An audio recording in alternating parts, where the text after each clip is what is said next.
বেশিরভাগ ব্রাইডই এখন ডিমান্ড করে বসে সুন্দর একটা সাবেকি কলকা। তবে সাবেকি কলকা করা অনেকটা বেশি ঝুঁকিসম্পন্ন এবং অনেকটা সময়ের ব্যাপার। তাই চটজলদির মধ্যে সুন্দর একটা সাবেকি কলকা আজ তোমাদের সাথে শেয়ার করতে চলে এলাম। চলো শুরু করি।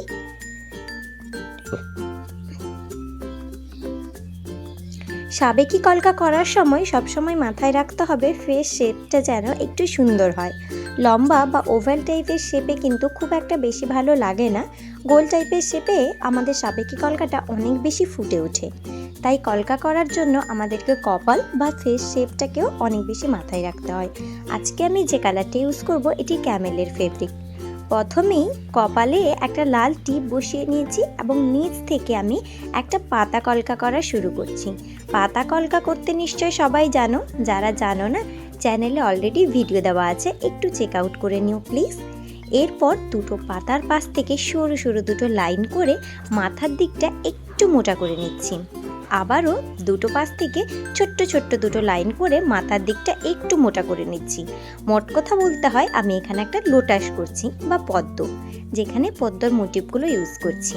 এবার মাঝখানে একটা ডট দিয়ে সমস্ত পদ্মর পাপড়িগুলোকে একই সাথে মিশিয়ে দিলাম। টিপের একদম মাঝ বরাবর আইব্রোর লাইন ধরে সুন্দরভাবে সরু করে লাইন টেনে নিয়ে যাচ্ছি। এখানে কোথাও কোথাও হাতটার জন্য তোমাদের কলকাটা দেখতে অসুবিধা হয়েছে, তবে পরে যখন আমি হাতটা তুলে নিব তখন পরিষ্কার দেখতে পাবে। আসলে রিং লাইটে ফোনটা লাগানো ছিল তো আমি ততটা বেশি খেয়াল করিনি। যে লাইনটা আমি ক্রিয়েট করেছিলাম সেই লাইনের ওপরে আবারও একটা লাইন সুন্দরভাবে ক্রিয়েট করে নিচ্ছি। মানে দুটো সমান চিহ্নর মতো লাইন টিপ থেকে ধরে আমি যতটা আইলাইনার পরিয়েছিলাম, মানে আমার আইব্রোর শেষ একদম এন্ডিং পয়েন্ট পর্যন্ত ড্র করে নিয়ে যাচ্ছি। দেখো, ড্র করে নেওয়ার পরে আমি দেখে নিচ্ছিলাম কোথায় কম বা কোথায় বেশি ভাবে পড়েছে আমার লাইনটা। যেখানে কম বা বেশি হয়েছে সেখানটাতে আরও সুন্দরভাবে আমি এটাকে অ্যাটাচ করে নিয়েছি। অপোজিট দিকেও একইভাবে আমি করে নিব। কম বেশি যেখানে হয়েছে সেখানে আবার অ্যাপ্লাই করে নিব।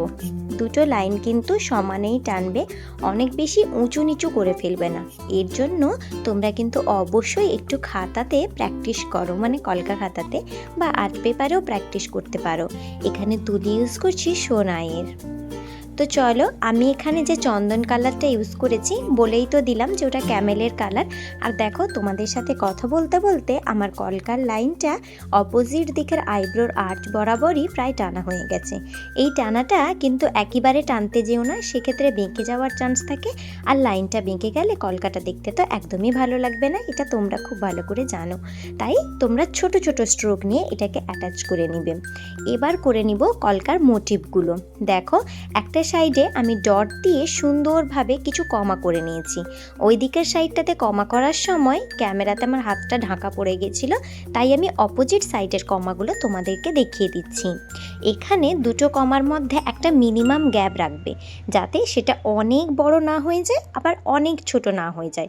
অনেক ছোট হয়ে গেলে কমাগুলো কিন্তু একে অপরের পিঠে যেন হুমড়ি খেয়ে পড়ছে মনে হবে, আবার অনেক দূরে হলে সেটাও কিন্তু দেখতে ভালো লাগবে না। তাই গেপিং সেন্সটা কিন্তু তোমাদের অবশ্যই মাথায় রাখতে হবে। তারপর ছোট্ট একটা ডট দিয়ে যেভাবে কমা করতে হয় সেভাবে করে নেবে। তোমরা চাইলে এইভাবে পর পর আগে ডট দিয়ে নিতে পারো, যাতে তোমরা মেজারমেন্টটা সুন্দরভাবে বুঝতে পারো। আচ্ছা দাঁড়াও, তোমরা যদি কমা করতে না পারো তাহলে কিন্তু অলরেডি চ্যানেলে ভিডিও দেওয়া আছে, প্লিজ একটু চেক আউট করে নিও, তাহলে তোমাদের কমা করতে অনেক সুবিধা হয়ে যাবে। এক দুবার প্র্যাকটিস করলে তোমরাও এইভাবে সরু সরু চিকন চিকন কমা কমপ্লিট করতে পারবে। কথা বলতে বলতে আইব্রোর আর্চের দিকে নেমে নিচের দিকে চলে এসেছি। যখনই শেষের দিকে আসবে তখন কমাগুলোকে একটু ছোট ছোট করে দিবে, তাতে কলকাটা দেখতে অনেক বেশি কিউট এবং অনেক বেশি ন্যাচারাল লাগবে। অনেক বড় বড় কমা করে দিলে ওটা একটা ড্রামাটিক্যাল লুক দেয়, যেটা তোমাদেরও ভালো লাগবে না আর তোমাদের ব্রাইডদেরও ভালো লাগবে না। এবার কমাগুলোর মাথার উপরে আমি ছোট্ট ছোট্ট এক একটা ডট দিয়ে নিচ্ছি। ডটগুলো কিন্তু অনেক ছোট দিবে, কিন্তু চেষ্টা করবে ডটগুলো যেন প্রপার শেপে, মানে রাউন্ড রাউন্ড হয়। অনেক বেশি বড় ছোট হয়ে গেলে ডটগুলোকে আবার দেখতে ভালো লাগবে না।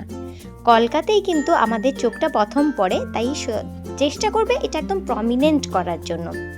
যাই হোক, ডটগুলো তো হয়ে গেছে, এবার নিচেও আমি ডট দিয়ে দিব। এখানে তোমরা চাইলে নিচে পাতাও করতে পারো, তবে সেটা অনেকটা টাইমের ব্যাপারও হয়ে থাকে, আবার যদি পাতাগুলো বড় ছোট হয়ে যায় তাই দেখতেও অনেকটা বিচ্ছিরি লাগে। তাই আমি মনে করি ডটটাই একটা সেভ মেথড। ডট দিয়ে দিলে সেটা দেখতেও ভালো লাগে এবং ছোট্ট জায়গার মধ্যে হয়ে যায়।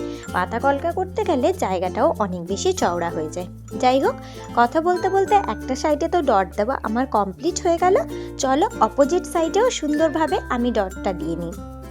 এখানে আমি ইয়েলো এবং হোয়াইট কালার দুটোকে মিক্স করে এই কালারটিকে রেডি করেছি, যেটা দেখতে আমার খুব ভালো লেগেছে। জানি না তোমাদের কেমন লাগলো। আচ্ছা, এবার আমার কমপ্লিট হয়ে যাবার পরে যতদূর অবধি লাইনটা টেনে রেখেছিলাম সেখান থেকে লাইনটা টেনে আর একটু বাড়াবো, মানে আমি চিক কলকা অবধি যাব। চিক কলকাটা সাবেকি কলকার সাথে খুব ভালো মানায়। ওপরের দিকে লাইনটাকে টেনে একটা কমার মতো সেভ করে রেখে দিলাম এবং তার ওপরের লাইনটাকে টেনে আবারও একটা কার্ভড মোটিভ করে আবারও একটা কমার মতো শেপ করে রেখে দিচ্ছি। এই যে দেখো, এইভাবে করেছি। হাতের জন্য দেখা যায়নি গো, সরি। এবার ওপরের যে অংশটা ফাঁকা ছিল সেই অংশটাতে ডট ডট করে পুরো নিচ পর্যন্ত ভরাট করে দিয়েছি। ভেতরের যে কমাটা চিক কলকার জন্য করে রেখেছিলাম ওখানে ছোট্ট ছোট্ট বেলুনের মোটিভ ইউজ করছি। কিছুই না, ইউ করে করে বেলুনগুলোকে করেছি, দেন ওগুলোকে সুন্দরভাবে ফিল করে দিয়েছি। পরে তোমাদেরকে এটা ক্লিয়ারলি দেখিয়ে দেব। আর তোমরা যদি আরও ডিমান্ড থাকে যে কিভাবে কলকা করবে, তাহলে অবশ্যই আমাকে কমেন্ট সেকশনে জানিও। আমি সুন্দরভাবে কলকা কিভাবে করতে হয় তোমাদেরকে কলকা খাতার মধ্যে করে দেখাবো। এই যে দেখো, দুদিকের কমাগুলোকে আমি বেলুন মোটিভ দিয়ে বন্ধ করেছি, যাতে দেখতে খুব সুন্দর লাগে। এবার আমি যে ডটগুলো করেছিলাম ওই ডটগুলোকে হাইলাইট করব। হাইলাইট করার জন্য আমি হোয়াইট কালার ইউজ করব। শুধুমাত্র ডটগুলোকেই আমি হাইলাইট করব, বাকি কলকাটা যেভাবে আছে ওভাবেই রাখতে দিব। পুরো কলকাতে যদি আমি হোয়াইট কালার দিয়ে দিই তাহলে সেক্ষেত্রে কিন্তু ইয়েলো কালারটা ঢাকা পড়ে যাবে, তাই হাইলাইটটা হবে না, সবটাই সাদা সাদা লাগবে। যাই হোক, তোমাদেরকে তো অনেক কিছু বললাম, জানি না তোমরা কতটা শিখতে পারলে বা আমি কতটা শেখাতে পারলাম। যদি তোমাদের ভালো লেগে থাকে তাহলে সত্যি সুন্দর একটা কমেন্ট করো আমার জন্য। তোমাদের কমেন্ট পড়তে, রিপ্লাই করতে আমার তো খুব ভালো লাগে। তোমাদের যদি কোনো ডিমান্ড থাকে অবশ্যই আমাকে কমেন্ট বক্সে জানাতে পারো, আমি সেটা নিয়ে ভিডিও নিয়ে আসার চেষ্টা করব। যাই হোক, এভাবেই আমি একটা কলকা ক্রিয়েট করলাম, যেটা তোমাদেরকে দেখালাম। আর তোমাদের যদি ভালো লেগে থাকে লাইক, কমেন্ট, শেয়ার করে অন্যদেরকেও শিখে নিতে সাহায্য করো। আর আমার চ্যানেলের এই ভিডিওগুলি যদি তোমাদের জন্য হেল্পফুল হয়ে থাকে তাহলে প্লিজ চ্যানেলটিকে সাবস্ক্রাইব করে পাশে থাকা বেল আইকনটি ক্লিক করে দিও, যাতে আমি যখনই ভিডিও দিব তোমাদের কাছে যেন নোটিফিকেশন পৌঁছে যায়। এটি ছিল কলকার ফুল লুক। দেখো তো কেমন হয়েছে, পছন্দ হয়েছে কিনা। আমার তো খুবই পছন্দ হয়েছিল, তাই তোমাদের সাথে শেয়ার করলাম। তোমাদের কেমন লাগলো এই সুন্দর কলকাটি অবশ্যই জানিও কিন্তু। আর প্র্যাকটিস করে আমাকে কমেন্ট বক্সে ফটো দিতে ভুলো না। দেখা হবে নতুন একটি ভিডিওতে। ভালো থেকো, সুস্থ থেকো, টাটা।